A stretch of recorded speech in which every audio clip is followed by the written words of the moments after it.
mellitus. Ayer vimos de que los problemas de alteración de el metabolismo de los carbohidratos de las personas se podían clasificar en lo que se llamaba prediabetes, diabetes tipo 1, diabetes tipo 2, también lo que era la diabetes gestacional y también lo que era un grupo de casos de diabetes que están tipificadas dentro de lo que dice otros tipos de diabetes, ¿no? Entonces, vimos un poquito de forma general las características o aquellas condiciones que son un poco diferentes entre la diabetes tipo 1 y entre la diabetes tipo 2.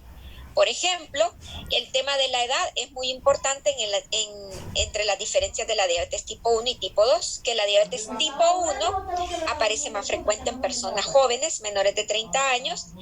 No quiere decir que no pueda aparecer en personas mayores, pero como dice la mayoría de las veces aparece en personas menores de 30 años y que por eso incluso vamos a ver muchos niños con diabetes que está tipificado como diabetes tipo 1, ¿no? También, por ejemplo, que el diabético tipo 1 suelen ser delgados, y otra característica muy importante que se diferencia es que todos los pacientes con diabetes tipo 1 necesitan tratamiento con insulina, y los pacientes con diabetes tipo 2 vemos algunas situaciones, como decir, un poco opuestas al tema de diabetes tipo 1. Por ejemplo, se presenta ya en personas mayores. De los 50 años en adelante empieza la carga mayor de diabetes tipo 2. Sin embargo, en la realidad, con los cambios de estilo de vida y los problemas de obesidad y sobrepeso que están ocurriendo actualmente, ya se está viendo diabetes tipo 2 en gente más joven, ¿no? Pero la tendencia es siempre a mayor edad. El otro tema muy importante es que los pacientes con diabetes tipo 2 suelen tener sobrepeso u obesidad. No en todos, pero sí en la gran mayoría. Y otra cosa que es muy importante tener en cuenta es que en los casos de pacientes con diabetes tipo 2 ya se utilizan generalmente otro tipo de medicamentos que no son insulina, que son los hipoglicemiantes orales, que vimos que hay varias familias. Sin embargo, algunos pacientes con diabetes tipo 2 llegan a requerir insulina también en su tratamiento, pero no es el grueso de pacientes. Importante tener claras estas diferencias. Otra cosa que ayer creo que sí la mencioné un poco, es que los diabéticos, tanto el 1 como el 2, tienen alto riesgo de complicaciones, y sus órganos de choque, donde va a impactar el problema de diabetes, sobre todo si está descompensado, es en el riñón, en el cerebro, en la retina, en el sistema cardiovascular, y hay un tipo de complicaciones que se puede presentar en nuestros pacientes diabéticos, esas que también se clasifican o tipifican como complicaciones agudas. ¿Y cuáles son las complicaciones agudas? Esas yo no las mencioné ayer. Es cuando se eleva demasiado la glucosa y se considera lo que se llama estado de hiperosmolaridad, que el paciente ya se le sube exageradamente el azúcar, se deshidrata y llegan hasta valores hasta de 500 de forma exagerada. Sin embargo, también existe otro estado de complicación que se llama complicación aguda, que se llama cetoacidosis diabética, en el que también se sube la glucosa de forma muy grave. Sin embargo, se acumulan cuerpos cetónicos que también favorecen que empeore esta complicación. Y la otra complicación aguda que podemos tener en nuestros pacientes con diabetes son las hipoglicemias, que también el manejo nutricional debe ir encaminado a prevenir las hipoglicemias. Recordemos que ayer incluso vimos que hay una familia de medicamentos que con los que los pacientes con diabetes tienen mayores probabilidad de presentar hipoglicemias. Y vimos también los valores normales de glucosa. Entonces, como ayer vi que hubo un poquito de confusión, puse este cuadrito que resume los cuadros que estaban ayer. Y aquí creo que nos podemos orientar, y quiero hoy nuevamente repasar esto para que no vayamos a tener confusiones, ¿verdad? Para hacer el diagnóstico de un problema de prediabetes o de diabetes, ya sea tipo 1 o tipo 2, nos guiamos por 3 tipos de pruebas. ¿Sí? No he cambiado. No le he cambiado. No le he cambiado. Nos guiamos por 3 tipos de pruebas. Pero sí están viendo el cuadrito, ¿verdad? Sí, el resumen. Bueno, por 3 tipos de pruebas. Lo que son las glucosas en ayunas, que también las encuentran en algunos documentos como glucosas preprandiales. Y también por otro tipo de examen que se llama glucosa 2 horas postprandial o prueba de tolerancia a la glucosa, que van a encontrarlas a veces abreviadas, pero son la misma cosa. Aparece como PTOG en algunos libros, que es prueba de tolerancia oral a la glucosa, las iniciales en español, y pueden encontrar a veces abreviado, pero las iniciales en inglés, las OGTT. Entonces, este es otro examen que también con el que podemos hacer el diagnóstico de diabetes, y el otro es la hemoglobina glicosilada o la hemoglobina A1, que es esta que está acá, a este recuadro. Entonces, una persona normal que no es diabética, que no tiene prediabetes, si le mandamos a hacer la glucosa en ayunas prepandrial, va a estar menor a 100. Y si le mandamos a hacer una glucosa 2 horas postpandrial, va a estar menor a 140. Y si le llegamos a hacer una glucosa una hemoglobina glicosilada, siempre va a ser menor de 5.7. Entonces, digamos, los que no son diabéticos ni prediabéticos, sus valores de estos 3 exámenes andan acá. Pero tenemos, como decir, el siguiente escalón de personas, que son los pacientes con prediabetes. Los pacientes con prediabetes son aquellos que nos pueden presentar una glucosa en ayunas o preprandial entre 100 a 125 milímetros de mercurio. Miligramos por decilitro, perdón. Milímetros de mercurio es en la presión. Miligramos por decilitro. Y quienes son también aquellos que pueden presentar una curva que cuando se le hace la glucosa 2 horas después de haber comido o después de una carga de glucosa de 75 gramos que vimos ayer, tienen un valor de 140 a 199 y una hemoglobina glicosilada que se mantiene acá, en este rango de acá. Luego el siguiente escalón, los pacientes diabéticos, que son aquellos que ya tienen de 126 para arriba en la glucosa en ayunas o preprandial, o los que tienen 2 horas postprandiales, 200 miligramos por decilitro o más, o los que tienen una hemoglobina glicosilada mayor de 6.5. Entonces, por ejemplo, si yo tengo un paciente que le mando a hacer una glucosa en ayunas y me sale en 98 y le mando a hacer una PTOG y me sale en 170, por ejemplo, ¿cómo lo vamos a catalogar? Prediabético. Exacto, como prediabético, ¿verdad? Ahora, puedo también tener el caso siguiente, un paciente que tiene en ayunas 110 y que tiene una PTOG, por ejemplo, de 240, donde lo encajono, donde diabético. Exacto, aunque el de ayunas me tiraba para prediabético, pero la PTOG me tira más de 200. Claro, yo les comentaba que cuando es primera vez que ustedes tienen los exámenes, uno, por seguridad, mandarlo a confirmar, porque pueden haber errores de laboratorio, muchas cosas. Se dañó la muestra en el camino, todas esas cosas pueden influir en los resultados de laboratorio, ¿no? Entonces siempre uno manda a confirmar. Entonces, con este cuadrito nosotros nos guiamos, ¿verdad? Muy importante. Si nos cuesta aprenderlo, pues tenerlo, como decir, pegadito ahí en la clínica de uno o andarlo en una libreta para poder orientarnos con el diagnóstico de diabetes o de prediabetes.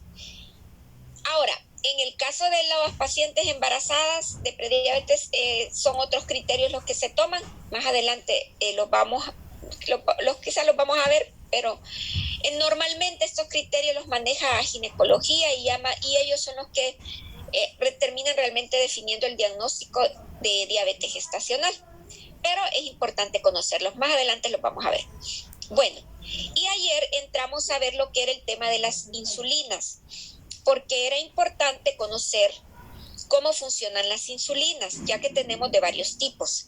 ¿Se podían clasificar en insulinas? ¿Alguien recuerda cómo se podían clasificar las insulinas?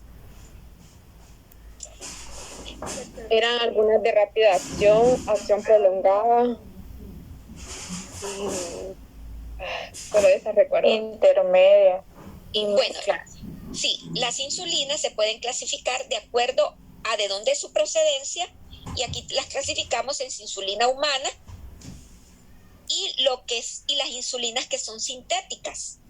Entonces, a las sintéticas les decimos insulinas análogas. Entonces, hay insulinas humanas y lo otro que son, el otro tipo de insulinas son insulinas análogas, que en realidad son sintéticas. Eso de donde vengan, ¿verdad? Y luego las podemos clasificar de acuerdo a su velocidad de acción. Está la misma diapositiva, ¿verdad? Sí, doctora.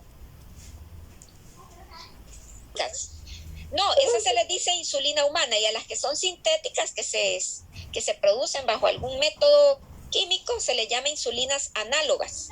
Análogas de la insulina se les llama.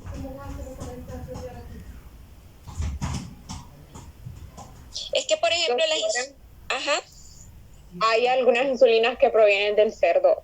Sí, es que existen, por métodos de biotecnología, se utilizan células de animales para producir insulina similar a la humana, pero existen también insulinas sintéticas en las que no se utiliza ningún tejido vivo. Pero sí, se utiliza, incluso creo que hasta de bovino también. El ganado bovino es la vaca, ¿verdad? Yo he visto de que dice insulina de bovina humana.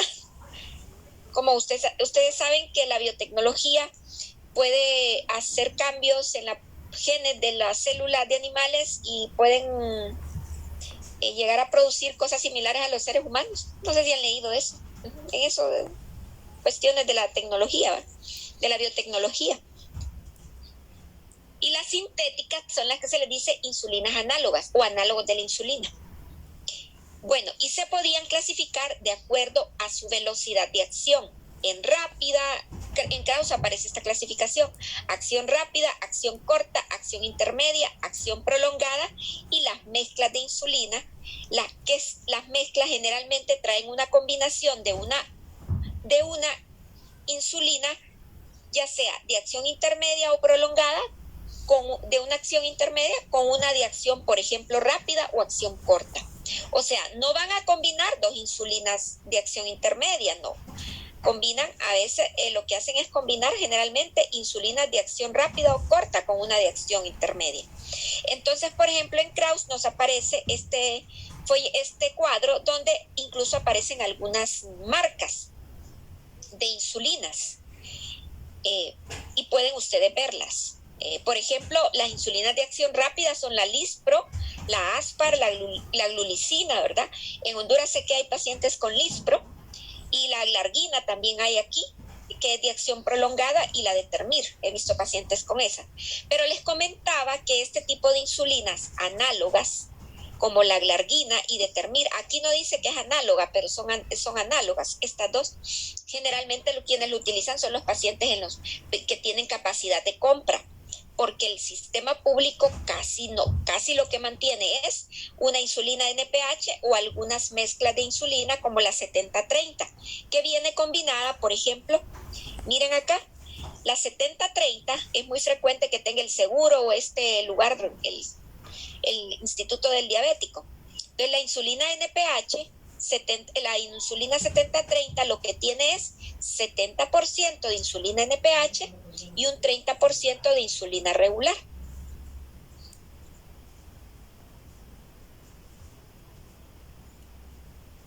Entonces, estas son las combinaciones.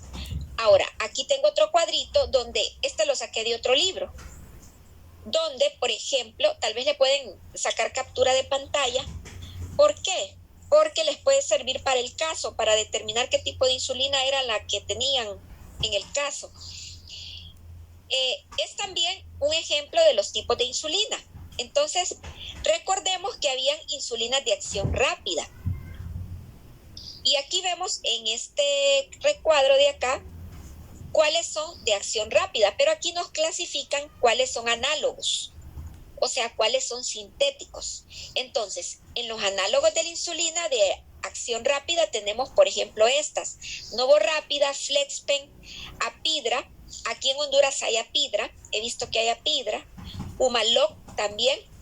Alguien dijo de que un familiar de ustedes usaba Humalog, ¿verdad? Me parece, o no. Y en la rápida, que es humana, tenemos esta marca o nombres comerciales: Actrapid, Ignolet, Humulina Regular Vial. Yo he visto de esta acá. Entonces aquí ven los momentos de acción, cuándo inicia su acción, el pico y cuándo tiene la duración. Incluso en qué momento se recomienda aplicarla.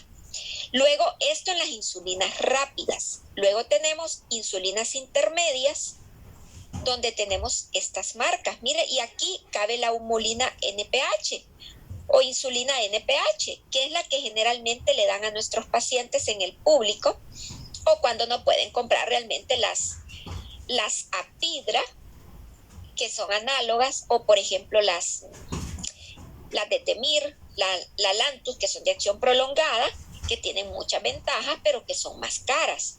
Entonces, mucho paciente la que va a utilizar aquí en Honduras es NPH, que esta dura de 10 a 16 horas, y por eso a los pacientes generalmente se los aplican 2 veces al día. Y luego, si ustedes se fijan, tenemos en la de acción prolongada, como esta que es Lantus. Aquí hay en Honduras Lantus, y la Toyu Isolicua, esta hay aquí también, son de acción prolongada, duran 24 horas, miren, y se pueden aplicar independientemente de las comidas. Sin embargo, yo una vez escuché un endocrinólogo que recomendaba siempre algunos recomiendan siempre ponerlas en la mañana, pero no tiene nada que ver con la relación de las comidas. Duran 24 horas, y estas son análogas, que quiere decir son sintéticas. Y tenemos estas mezclas, la humulina 3070, ¿verdad? Que esta es la que yo he visto acá. Y hay mezclas también de análogas, miren. Alguien levantó la mano, pero no me Sí, doctora. Yo solo la levanté. Ajá, dígame. Alejandra, fíjense que yo tengo un poco de confusión en algo, quisiera que me lo aclarara. Sí. Por ejemplo, en los análogos dice de que la duración es de 4 horas, ¿verdad? No es lo análogo. Es si es rápido o es prolongado. Lo análogo solamente quiere decir que es sintético. Entonces, sí, en esta ocasión... Mi duda es de que, por ejemplo, esa dice que dura 4 horas, ajá, pero el pico es de 1 a 2 horas. Uh-huh. ¿A qué se refiere el pico? ¿Que después de esas horas ya no es igual de efectiva o cómo? Exactamente, más o menos ahí va la idea. Quiere decir que si usted le aplica una insulina rápida, sea análoga, en este caso es una análoga, usted se la aplica y a los 5 minutos empieza a trabajar a controlar la glucosa, pero su máximo momento de trabajo va a ser entre 1 a 2 horas. Y luego va a seguir trabajando, pero va a ir mermando la actividad y va a ir desapareciendo cerca de las 4 horas. Por eso dice duración 4 horas. Lo mismo con la otra rápida humana, que está en la siguiente columna, que empiezan a trabajar dentro de los 30 a 40 minutos después de la aplicación, y su máximo hora de trabajo, digamos, cuando está todo fogueo, es de 2 a 3 horas, y empieza a bajar su trabajo de las 5 a las 8 horas. Cheque. Sí, gracias. Ahora, ¿qué pasa? Tengan esto bien claro acá. Incluso en la de Krauss decía lo mismo, porque a veces varían cosititas. Miren, con las de acción prolongada, ¿qué decía de la acción máxima? O sea, el pico. que las prolongadas, que eran Glargine y Detemir, no tienen pico, sin pico, o sea que su trabajo es constante. Y lo mismo dicen este otro, que lo saqué de otro documento, de otro librito. Miren, las de acción prolongada análogas como Levemir, Lantus, ¿tienen pico? No tienen pico. ¿Qué quiere decir? Trabajan al mismo ritmo las 24 horas. Por eso es que lo ideal es que un paciente se pudiera aplicar una insulina análoga de acción prolongado, porque eso hace un trabajo constante de la insulina para manejar las glucosas basales, que eso lo vamos a ver más adelante. Y eso es muy importante para el conteo de carbohidratos. ¿Por qué estoy haciendo tanto énfasis esto? Porque vamos a ver un poquito de conteo de carbohidratos, que es una estrategia nutricional con los pacientes diabéticos, no con todos, más que todo con los que usan, con los tipo 1 y con algunos tipo 2. Pero también es algo bien enredado y medio complicado, no solo para uno, sino que hasta para los pacientes. Pero afortunadamente, la mayoría de los pacientes con diabetes son tipo 2 y con poco se trabaja con este asunto del conteo de carbohidratos. Sí se trabaja, pero de una forma más sencilla. Y los tipo 1 son pocos, son relativamente pocos. Entonces tenemos que tener por lo menos un conocimiento de lo que es eso del conteo de carbohidratos. Puede ser que quizá alguno de ustedes ya estuvo en algún taller de conteo de carbohidratos y qué bueno, ¿no? Bueno, entonces esto, tenerlo bien en cuenta, ¿verdad? Si le pudieron sacar captura de pantalla a este cuadrito, muy bien. Entonces, ¿qué es importante saber en un paciente diabético? Tenemos que saber cómo es de forma fisiológica normal la producción de insulina a nivel del páncreas. Resulta que nosotros, cuando tenemos nuestro páncreas funcionando adecuadamente, producimos insulina las 24 horas en realidad. Lo que pasa que esa producción de insulina basal, se le llama producción de insulina basal, es constante y se mantiene, como dicen, en el mismo nivel. Claro, esa producción de insulina basal es relativamente poca y solamente va a aumentar la producción de insulina en el momento que nosotros hacemos nuestras comidas. O sea, una persona normal va a producir siempre insulina basal. ¿Pero por qué va a producir siempre insulina basal? Porque nosotros, aunque no estemos comiendo, por ejemplo, durante la noche, en los periodos de ayuno, recordemos que tenemos glucógeno almacenado y el organismo libera glucosa de los depósitos de glucógeno para mantener los niveles de glucosa normal. Porque si se bajaran, no sería un problema. Entonces, el organismo va a producir insulina basal siempre para mantener controlada la glucosa que se produce de forma basal en nuestro organismo. Luego, cuando nosotros comemos, en el desayuno, por ejemplo, por eso este pico rojo que ven acá, el primero, cuando comemos en el desayuno, el páncreas dice, hay aumento de carbohidratos, entonces vamos a producir insulina un poco más ahorita para que la persona pueda metabolizar los carbohidratos del desayuno. Y luego ya pasó el desayuno, vuelve a bajar porque también vuelven a bajar la glucosa y luego a la hora del almuerzo vuelve nuevamente el páncreas a elevar su producción de insulina. Cuando ya pasa la comida del almuerzo vuelve a bajar y luego una vez en la cena, entonces también vuelve a subir la insulina producida por el páncreas. Esto es la forma fisiológica normal. ¿Qué se busca con las insulinas? Tratar de replicar o hacer todo semejante a como lo hace el páncreas. ¿Y cómo lo hacemos? Utilizando dos tipos de insulina. Las insulinas que son de acción prolongada, que se consideran basales, como las que vimos, y las insulinas de acción corta o de acción rápida.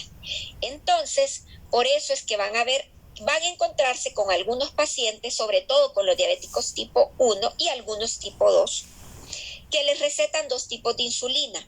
Una que se la aplican solo una vez al día, porque esa insulina va a hacer, como dicen, el trabajo de la insulina basal que no puede producir el páncreas. Y la otra insulina que se la va a aplicar en el desayuno, en el almuerzo y en la cena. ¿Por qué? Porque esa insulina de desayuno, almuerzo y cena es la que va a hacer el trabajo de la insulina postprandial, que no puede producir el páncreas de este paciente diabético. Entonces, ¿qué particularidad hay en el caso clínico que yo les mandé del paciente diabético con respecto a las insulinas? No sé si ya lo leyeron. ¿Cuántas insulinas está utilizando el paciente del caso que nosotros tenemos para resolver? Dos. Ajá. ¿Alguien las recuerda? Una es Bolo y... no, perdón. Sí, pero Bolo no es la marca. Bolo se refiere a que le aplican en ese momento una dosis. Sí. Ajá. Sí, perdón, que no es Bolo. Es una insulina basal y la otra no me acuerdo. ¿Cómo se llama la insulina basal?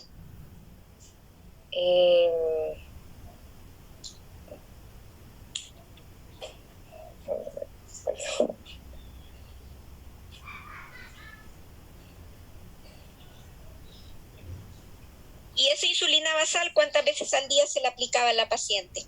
No me acuerdo si era mujer o hombre. La insulina basal va a ser siempre la que el médico le dice que se la va a aplicar solo una vez al día. Entonces, por si ustedes no se acuerdan de los nombres o marcas comerciales, entonces aquel que el paciente le dice, esta el doctor me dijo que me la aplicara una vez al día y esta otra cada vez con la comida. Entonces quiere decir que la que el doctor le dijo que se aplica solo una vez al día, esa es la basal. Y esa es la insulina basal que es de acción prolongada, ¿no? Que es de acción prolongada y que está haciendo, como dicen, el trabajo de la producción de insulina basal. Y la que el doctor le dice, póngase 5 unidades en el desayuno, 5 en el almuerzo y 3 en la cena, esa es insulina de acción rápida y está haciendo el trabajo de la insulina prandial. Entonces, ahí si no se acuerdan en ese momento el nombrecito, aunque es bueno tener una tablita como la anterior, entonces ustedes dicen, bueno, entonces esta debe ser la basal y la otra es esta es la doctora. Ajá. Lispro, ¿verdad? ¿Cuánto es la dosis de Lispro que tiene ese paciente? Dice en el desayuno 3. Ajá. Y en el almuerzo 4, en la cena 3. Entonces, ¿cuál insulina es esa? ¿La rápida? Sí, ¿o la rápida? Esa es la rápida, correcto. Esa es la rápida. ¿Y la otra?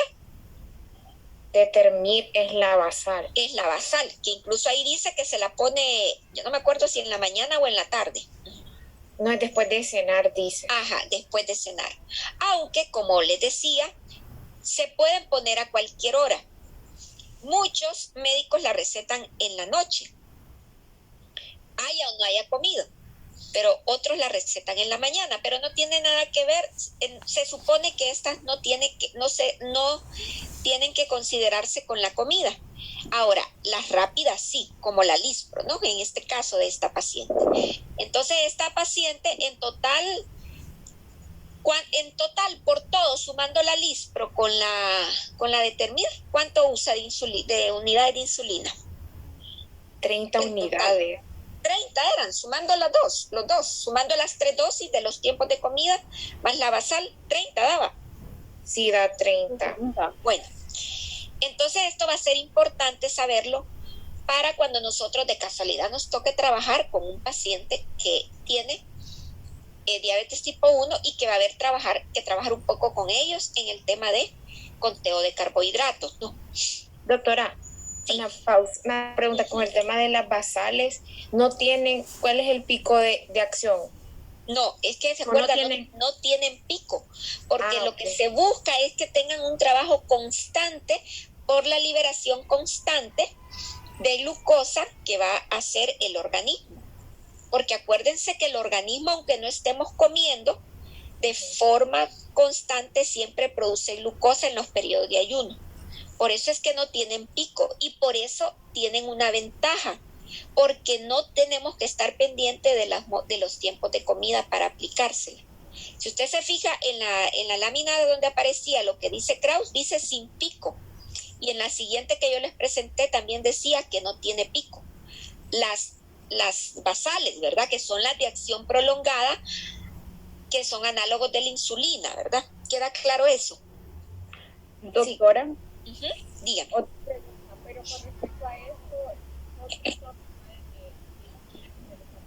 fíjese que no le escuché, solo le escucho, pero con respecto a eso, ahora sí ya le escucho. O sea, esta paciente se está administrando 30 unidades. Eso no le puede provocar como una hipoglicemia. No, porque la dosis se la calcula el médico de acuerdo al peso y ustedes y nosotros le vamos a decir cuánto va a comer. Es que todo eso se ve en el conteo de carbohidratos que vamos a ir viendo, ¿no? Doctora, ya vamos a ver. Sígame. Dígame. Con respecto al conteo de carbohidratos, en las meriendas también se va a aplicar insulina. No, generalmente las rápidas solo las utilizan para los tiempos de comida porque es donde hay más carga de carbohidratos. Es cierto, en las meriendas hay también ingesta de carbohidratos, pero recuerden que se supone, ¿verdad? Se supone que un paciente educado, bien informado, con educación nutricional en diabetes, sí, es cierto, en la merienda va a recibir algo de carbohidrato, pero no en una cantidad tan grande. Entonces, por cuestiones, digamos, prácticas, generalmente solo se trabaja con pacientes que tengan con los 3 tiempos de comida. Porque en esas meriendas, como no van a ser tan copiosas, se trabaja en base, digamos, la basal viene a, podríamos decir, a ayudar a controlar la ingesta de carbohidratos durante las meriendas. Ahora, también existen lo que se llaman bombas de insulina, no sé si han oído hablar, yo nunca he visto una. Existen maquinitas que se programan y que están adheridas al cuerpo del paciente y la máquina sabe cuánto le va a estar aplicando, cuánto le va a estar liberando de forma continua de insulina de acuerdo a cómo están los niveles de glucosa en sangre. Pero nosotros no tenemos, bueno, yo sí he visto que alguien me ha contado que tiene una maquinita para insulina, pero creo que es que venía de otro lado, de otro país, no sé realmente sí, pero yo nunca he visto aquí, por lo menos yo nunca me he topado con un paciente con una bomba de insulina, pero hay.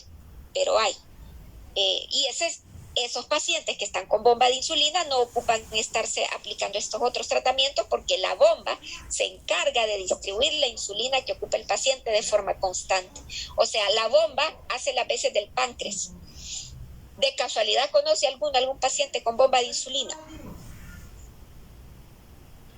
Yo no, pero ya había escuchado ese método. Yo nunca me he topado con un paciente que tenga bomba de insulina, pero me han contado, ¿verdad? Ese ha de realizar la función como la del marcapaso. Digamos que sí, porque el marcapaso está ahí constante, el marcapaso mandándole la señal eléctrica al corazón. Pues lo mismo puede pasar aquí con la bomba de insulina. De forma constante está liberando la dosis que requiere de acuerdo a cómo está la glucosa en sangre. Es que el aparatito va ahí, está en contacto con la... Tengo entendido que tiene, como les digo, yo nunca he visto uno, pero tengo entendido que tiene una parte del dispositivo va dentro del tejido. Así entiendo. Bueno, y para que sea una bomba y se esté inoculando, tiene que estar introducido en el tejido, ¿no? Entonces la misma maquinita, como dicen, mide niveles y aplica dosis de insulina. O sea, de forma constante, así como el marcapasos. Ajá, dígame. Tengo una duda con respecto a la insulina basal que dice. Usted dice que son todas las de acción rápida. ¿Serían No. Las insulinas basal son las de acción prolongada, que duran hasta 24 horas. Prolongada, pero también sería tanto análogas como humanas.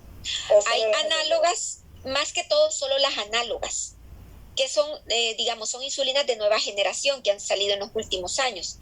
Ante las insulinas humanas que se han sintetizado hasta el momento, aunque en esta imagen, miren, por ejemplo, tenemos esta humana, solo aparecen, estas humanas no son de acción prolongada, porque aparece la humulina es la 7030 que lleva NPH. O sea, las de acción prolongada solo son estas sintéticas, que son análogas. Levemir, Lantus, solo Toyu, esto se pronuncia Toyu, creo, ¿sí? Y Soliqua. En nuestro medio, la mayoría de la gente, sobre todo el sistema de salud, usa insulinas de acción intermedia, NPH, que no son de acción prolongada, duran de 10 a 16 horas. Por eso es que a los pacientes que usan NPH se les aplica 2 veces la insulina, porque si solo se la aplicarían una vez, quedaría como 8 horas, de 8 a 12 horas desprotegido, y durante ese periodo se le subiría la glucosa al paciente, porque recuerden que el cuerpo siempre va a producir glucosa por sí mismo a partir de las reservas de glucógeno. ¿Hoy quedó más claro? Sí, doctora. Y esto, vean, es importante saberlo porque a veces nos llegan los pacientes y nos dicen mire, yo uso esta insulina, y entonces uno no puede estar, como dicen, en las nubes, ¿verdad? Tiene que más o menos manejarlo. Bueno, algo importante, ¿no? Ayer habíamos visto de que tenemos hormonas que hacen un efecto contrario a la insulina. Una de estas es el glucagón, ¿verdad? Digamos que tienen todo lo que hace la insulina, tiene un efecto contrario cuando trabaja en cuanto al efecto que tiene el glucagón en todo tipo de diabetes. Cuando ya hablamos del tratamiento nutricional del paciente diabético, ¿verdad? En todos los tipos de diabetes, tanto en el 1 como en la 2, se les recomienda actividad física, monitorización constante de su glucosa, tener un buen apego a los medicamentos y una buena educación con respecto a los medicamentos. Vean qué enredado es esto de la insulina, no digamos también para los pacientes. Y educación y apoyo para el autotratamiento, porque los mismos pacientes, por ejemplo, lo ideal es que el tema del conteo de carbohidratos lo aprenda el propio paciente y él mismo aprender cuánto se va a aplicar de insulina rápida, no de la basal, de acuerdo a lo que va a comer. Eso es lo ideal y esa es una de las finalidades del conteo de carbohidratos. Pero imagínense en personas con un nivel académico un poco bajo, vamos a enredarlos y posiblemente esa es una desventaja del método del conteo de carbohidratos. Vimos ayer que la insulina es anticatabólica y por el contrario es anabólica y facilita el transporte celular. Sin embargo, hay hormonas contrarreguladoras que se le llaman hormonas de estrés que tienen un efecto opuesto y estas son el glucagón, la hormona del crecimiento, el cortisol, la adrenalina y la noradrenalina. Son las hormonas del estrés. ¿Qué pasa? En pacientes con tipo 2, si bien es cierto, dentro del manejo nutricional vamos a tener el otro reto que es ayudarles a controlar el peso, porque la mayoría están en sobrepeso u obesidad. En los pacientes con diabetes tipo 1, como habíamos visto, la mayoría son delgados. Sin embargo, en los diabéticos tipo 2, el tratamiento nutricional va también ir dirigido a controlar el peso también. Entonces, en el tratamiento nutricional de diabetes hay diferentes opciones para trabajar con ellos.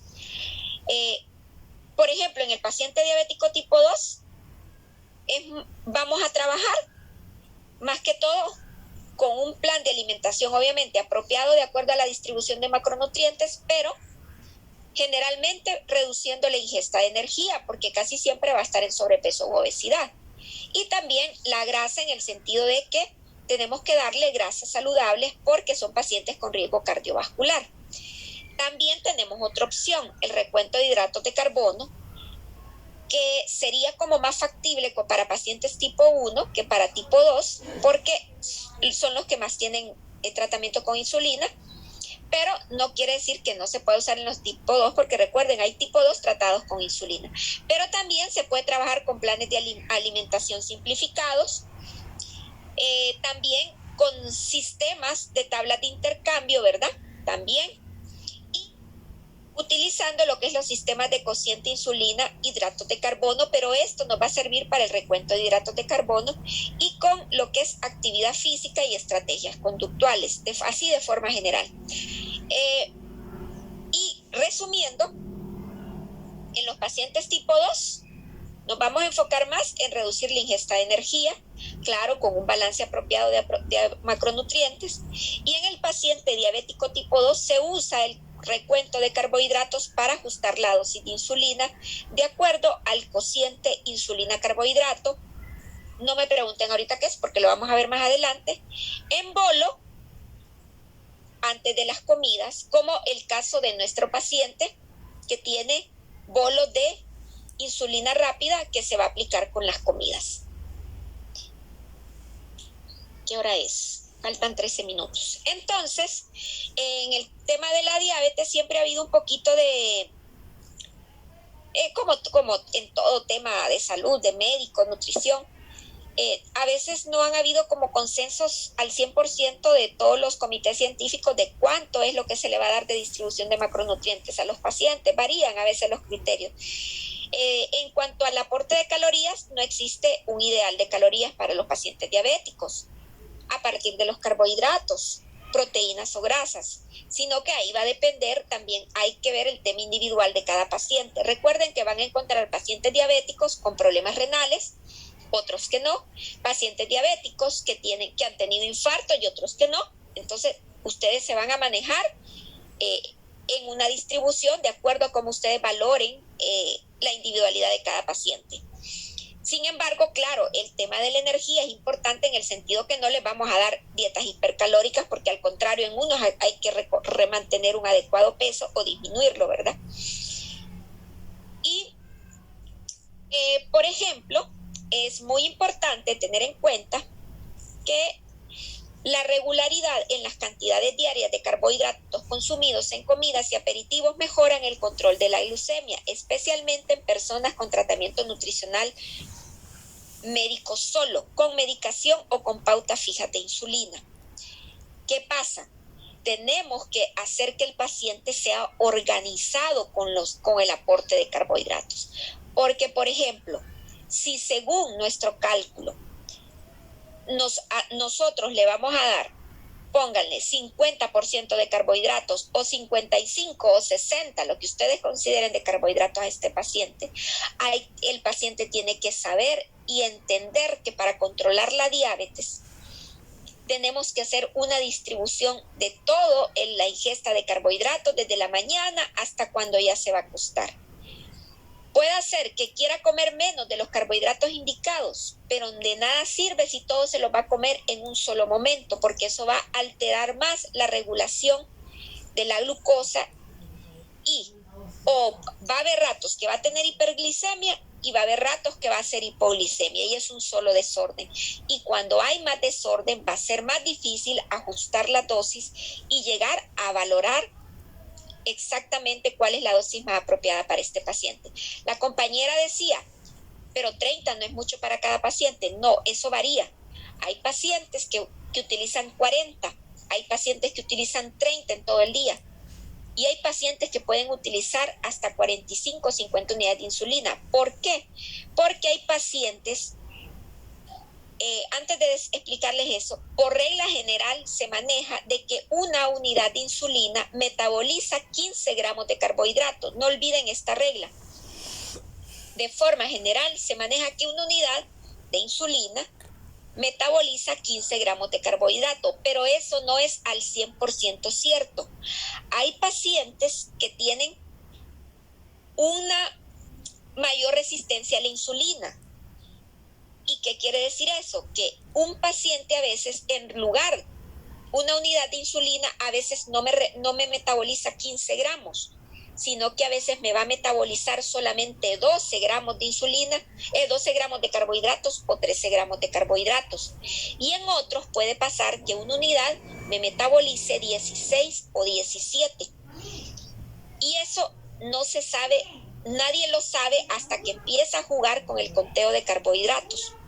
E incluso ese valor de metabolización de 15 gramos de carbohidratos por una unidad de insulina varía, dependiendo incluso del peso del paciente y de otras condiciones patológicas que pueden estar a la par del paciente diabético y también de la actividad física que realiza. Entonces, por eso es que uno no puede decir, este paciente ocupa 30, uy, a este le ponen 40, qué montón, ya a este qué poquito le ponen, 25. Eso se va regulando a medida se va trabajando con el paciente, obviamente de la mano del especialista. Nosotros lo apoyamos con la comida, ¿no? Ahora, con respecto a esa, les había mencionado que nadie se ha puesto de acuerdo cuánto es el aporte ideal de carbohidratos. Entonces les traigo este fragmento de este artículo, donde hace una comparación entre lo que recomienda la Asociación Latinoamericana de Diabetes de aporte de carbohidratos y lo que recomienda la ADA, para que vean, siempre los comités de expertos siempre varían uno con otro. Entonces, miren, por ejemplo, la Asociación Latinoamericana de Diabetes, entre sus recomendaciones dice que hay que dar carbohidratos de 40 a 60% del valor calórico total. Sin embargo, la ADA dice personalice el aporte, ¿no? Y de proteínas, ellos dicen 15 al 30%, ahí andan más o menos similares. Y de grasas, por ejemplo, la Asociación Latinoamericana de Diabetes dice 30 a 45%. Y vean, aquí dice personalice el aporte. Entonces siempre hay diferentes criterios. Ustedes sabrán con cuál van a trabajar, ¿no? Entonces, ahora les había comentado, vamos a hablar de lo que es el recuento de hidratos de carbono, que son planes de alimentación usados, y tenemos aquí que la lógica de estos planes es el tema del cociente insulina-carbohidratos, que es el que les comenté. De forma general, una unidad de insulina metaboliza 15 gramos de carbohidratos, pero en algunos pacientes tenemos que llegar a determinar cuál es el cociente de él. Van a haber pacientes que el cociente insulina-carbohidratos no va a ser 1,15. Van a haber pacientes que van a ser 1,12, 1,13, 1,16, 1,17, y dependiendo de eso nosotros le vamos a ajustar la dosis de insulina. El médico, le ajusta la dosis de insulina con las recomendaciones nuestras, ¿verdad? Antes de que vaya en el momento que va a iniciar su comida principal, desayuno o almuerzo y cena, ¿no?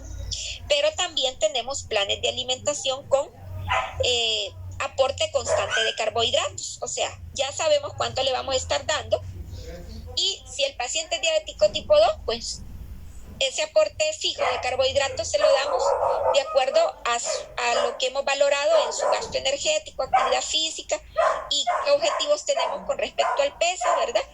En ese caso, ¿no? Estas son las recomendaciones que aparecen en Kraus en cuanto a la ingesta de proteínas. Más o menos un poco similar a lo que dice la ADA y a lo que decía la Asociación Latinoamericana de Diabetes, ¿no? Vean. Dice que 15 a 20% de ingesta energética, ¿verdad? Ya que eso no afecta la cantidad de proteínas que se le dé al paciente, no afecta la respuesta glicémica. No nos va a alterar el azúcar en el sentido que no se le va a subir ni se va a bajar de acuerdo a lo que le demos de proteínas. Lo otro es que incluso la misma Kraus menciona de que no hay una evidencia concluyente para recomendar una cantidad ideal de ingesta de proteínas para diabéticos. Eso va a quedar a su criterio dependiendo del estado nutricional del paciente. Y si hay otros problemas como problemas renales. Con el tema de las grasas, tampoco dice Kraus, no hay evidencia concluyente de cuánto es la cantidad ideal de grasas totales para las personas con diabetes. Las metas deben de individualizarse. Recuerden, vimos en cardíaco que van a haber situaciones en las que tenemos que, en general, tenemos que controlar lo de las grasas saturadas, mejorar la ingesta de grasos de ACPI, por ejemplo. Entonces todo eso se puede aplicar aquí, se aplica en la diabetes, ¿no? Y por eso dice, es más importante el tipo de grasa consumida que la grasa total en términos de metas metabólicas y la influencia que tiene sobre el riesgo de enfermedad cerebrovascular. Micronutrientes y suplementos. Faltan 4 minutos. Existen evidencias insuficientes que apoyan el uso rutinario de micronutrientes como cromo, magnesio y vitamina D, y así como de canela u otras hierbas suplementos para el tratamiento de la diabetes. Ustedes saben que en estos temas de enfermedades siempre sale a flote el tema de las herbolarias también, ¿no? Ahora, dice Krauss que no hay evidencias concluyentes, pero ustedes han escuchado hablar también de que, por ejemplo, mantener niveles adecuados de vitamina D ayuda a controlar también la diabetes. Hay estudios que dicen que sí puede ayudar. Mantener niveles adecuados, ¿verdad? Entonces, si la persona no tiene, si la persona de casualidad tiene niveles bajos de vitamina D en sangre, lo ideal sería que los tuviera en un nivel adecuado para tener un mejor metabolismo de la glucosa. El magnesio también, recuerden que también el magnesio era importante en el tema de la hipertensión arterial. Y la canela dice, fíjense que Krauss dice eso, pero yo también he leído en otros libros que la canela tiene propiedades también para ayudar a controlar la diabetes. En todo caso, si al paciente diabético se quiere tomar un tecito de canela, si le ayuda, bueno, y si no, pues. Pero bueno, lo que le vamos a contar son los carbohidratos. Pero vean, son cosas que a veces es bueno también saberlos. Un tecito de canela, pues si a un caso no le da taquicardia, porque la canela puede tener efectos sobre el sistema vascular también. Hay pacientes que les da taquicardia y temblor. Y ya, no sé si han escuchado hablar de unas hierbas aquí que le dicen la insulina, la inulina, que se supone que también tiene un efecto o potencia el efecto de la insulina. Eso requiere más estudios a profundidad. Y entonces, mañana entraríamos lo que es a ver el conteo de carbohidratos, porque ya solo faltan 2 minutos. Y que influyen en la secreción de insulina. Uh-huh. Que me parece que decía que en la noche es cuando hay menor producción. ¿Es cierto eso? Normalmente hay menos producción porque recuerde el grafiquito que vimos. Siempre va a haber menos producción de insulina durante la noche porque recuerde que casi nadie se alimenta durante la noche porque está en el periodo de sueño. Y durante el día recuerde que como está la ingesta de alimentos ya desde muy temprano, entonces se eleva la producción de insulina. Pero siempre hay producción de insulina constante durante las 24 horas e incluso en la noche. Claro, va a ser más baja, porque recuerde que ya después de las cenas y cuando ya se ha metabolizado, podríamos decir, los carbohidratos de la cena, ya va a bajar la producción de insulina porque ya no hay más que metabolizar, pero va a seguirse produciendo durante la noche, porque recuerde que el organismo necesita glucosa durante la noche. El cerebro, mientras usted duerme, necesita glucosa. Las células nuestras durante la noche necesitan glucosa aunque estemos durmiendo. Y para mantener las funciones vitales, respiración, movimientos, actividad cardíaca. Y para que esas células reciban glucosa durante la noche, necesitan por fuerza insulina, porque si no, no pueden captar la energía para poder hacer la actividad del músculo cardíaco, de bombear, la actividad de los músculos respiratorios para estar durmiendo, ¿no? Para respirar mientras se duerme. O sea, en efecto hay menos producción de insulina, pero siempre hay.